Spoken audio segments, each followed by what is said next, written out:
Channel Hindi व्रत कथा में स्वागत है।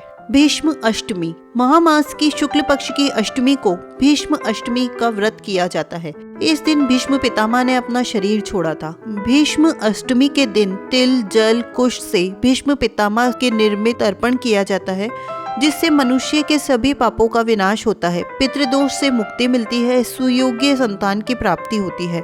इसके प्रभाव से मनुष्य मोक्ष को प्राप्त होता है। भीष्म पितामह ने आजीवन ब्रह्मचार्य व्रत का पालन किया और महाभारत की गाथा में भीष्म पितामह का सबसे महत्वपूर्ण रोल था। भीष्म पितामह का मूल नाम देवव्रत था। यह हस्तिनापुर के राजा शांतनु के पुत्र थे। इनकी माता गंगा थी। शांतनु ने गंगा से विवाह किया, परंतु गंगा ने शांतनु के सामने विवाह के पूर्व एक शर्त रखी।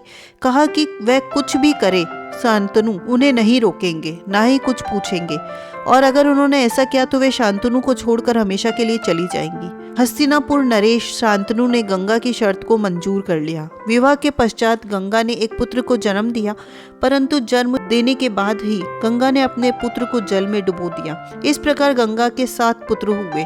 उन्होंने 7 पुत्रों को जल में डुबो दिया। शांतनु को अब यह देखा नहीं गया, और जब उनके 8वां पुत्र हुआ तो गंगा 8वां पुत्र को जल में डुबोने के लिए ले जाने लगी तो शांतनु ने उन्हें रोक लिया और पूछा कि आखिर तुम ऐसा क्यों कर रही हो? अपने ही पुत्रों को जल में क्यों डुबो रही हो? तुम कैसी माता हो?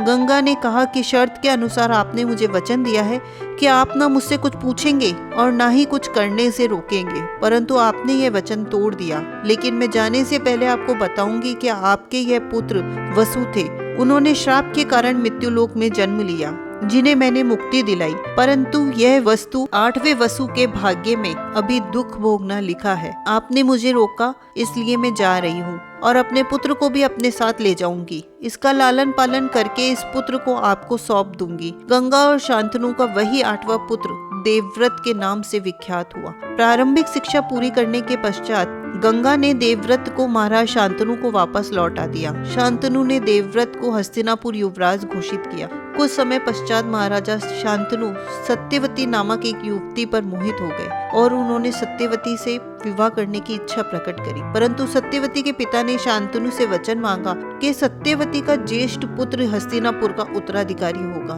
शांतनु ने सत्यवती के पिता को ऐसा कोई भी वचन न दिया और अपने महल वापस आ गए। अपने पिता को चुपचाप और परेशान देखकर देवव्रत ने इस बात का पता लगाने की कोशिश करी।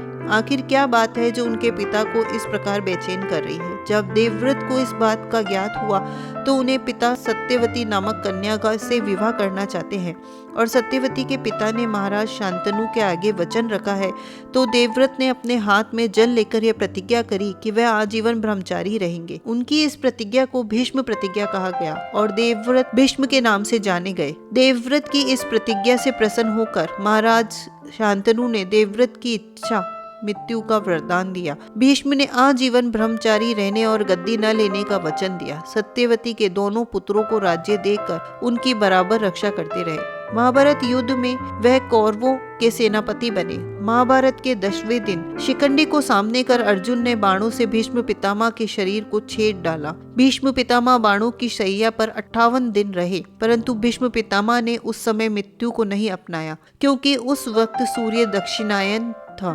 तब उन्होंने सूर्य के उत्तरायण होने की प्रतीक्षा की। जैसे ही सूर्य मकर राशि में प्रवेश हुआ और उत्तरायण हो गया, अर्जुन के बाण से निकली गंगा की धार का पान कर भीष्म पितामह ने अपने प्राणों का त्याग किया और मोक्ष को प्राप्त हुए। इसलिए इस दिन को भीष्म अष्टमी के नाम से जाना जाता है। महामास की शुक्ल पक्ष की अष्टमी को भीष्म पितामह को तर्पण किया जाता है। मृत आत्माओं की शांति के लिए इस दिन पूजा करनी चाहिए, क्योंकि यह दिन उत्तम बताया गया है, जिससे पितृदोष समाप्त हो जाते हैं। भीष्म अष्टमी का व्रत पितृदोष की मुक्ति और संतान प्राप्ति के लिए बहुत महत्व रखता है।